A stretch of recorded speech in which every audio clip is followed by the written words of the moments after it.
Hello friends, आज मैं आपको शिक्षण विधियों से संबंधित कुछ महत्वपूर्ण प्रश्न बताऊंगी जो एमपी टेट, सी टेट या अदर टेट के लिए बेहद महत्वपूर्ण होंगे। तो मैं प्रश्न को स्टार्ट करती हूँ, वीडियो को स्टार्ट करती हूँ। खेल विधि के जन्मदाता थे तो हेनरी कोल्डवेल कुक थे। शिक्षा जगत में सबसे पहले खेल विधि को शामिल किया तो फ्रोवेल ने शामिल किया। एक अध्यापक पाठ विकास करते हुए सूत्र स्थापित करता है, बताइए हार्वर्ड की पंचपदी पद में किस पद में है? तो वो प्रस्तुतिकरण में है। क्रियात्मक गणित है, नापतोल, समय, क्षेत्रफल, सभी। तो ये सभी हो जाएगा। छात्र गणित में त्रुटि पता लगाकर उसे ठीक कर सकते हैं। यह विशिष्टता किस प्राप्त उद्देश्य की है? तो ये अवबोध की है। विश्लेषण विधि का पूरक विधि कहा जाता है तो संश्लेषण विधि को कहा जाता है। संश्लेषण विधि है तो खंडित समस्या को पुनः एकत्रित करना संश्लेषण विधि है। किस विधि में समस्या को छोटे छोटे टुकड़ों के रूप में प्रस्तुत कर समस्या का विच्छेदन किया जाता है? तो विश्लेषण विधि में किया जाता है। बेलनाकार आकृति का पृष्ठीय क्षेत्रफल ज्ञात करने के लिए सर्वश्रेष्ठ शिक्षण विधि है तो आगमन विधि है। छोटी कक्षाओं में गणित की नीरसता को दूर करने के लिए सबसे उपयुक्त शिक्षण विधि कौन सी है? तो खेल मनोरंजन विधि है। रेखा गणित के प्रश्नों को हल करने के लिए कौन सी विधि उपयुक्त है? तो विश्लेषण विधि है। पाठ योजना तैयार करने के पीछे शिक्षक का उद्देश्य होता है तो प्रभावी शिक्षण होता है।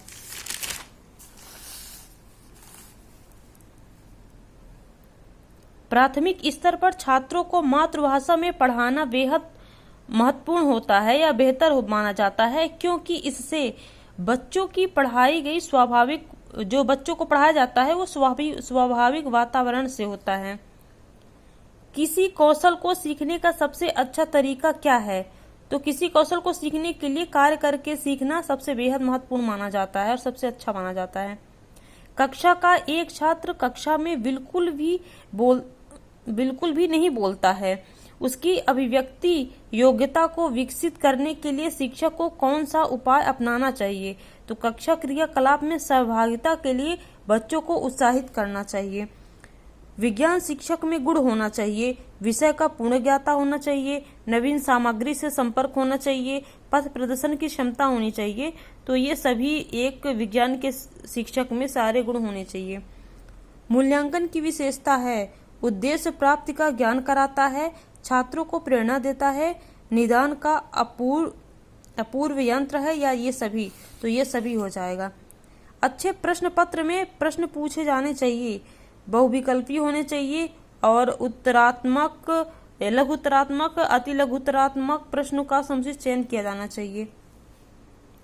विद्यार्थी विज्ञान में चित्र बनाना सीखें या नहीं, इसका पता लगाने के लिए बनाए गए प्रश्न किस उद्देश्य से संबंधित होंगे? तो वो कौशल से संबंधित होंगे। अच्छे प्रश्न पत्र के गुण होते हैं वैधता, विश्वसनीयता, वस्तुनिष्ठता। तो ये सभी हो जाएंगे। ये एक वेरी इंपॉर्टेंट प्रश्न है जो कि अक्सर पूछा जाता है। प्रत्येक इकाई के साथ ही मूल्यांकन होना कहलाता है तो वो सतत मूल्यांकन कहलाता है। नैदानिक परीक्षण आवश्यक है, छात्रों की कमियों को जानने के लिए नैदानिक परीक्षण आवश्यक है। वैज्ञानिक कौशलों का मूल्यांकन किया जाता है तो अवलोकन के द्वारा किया जाता है।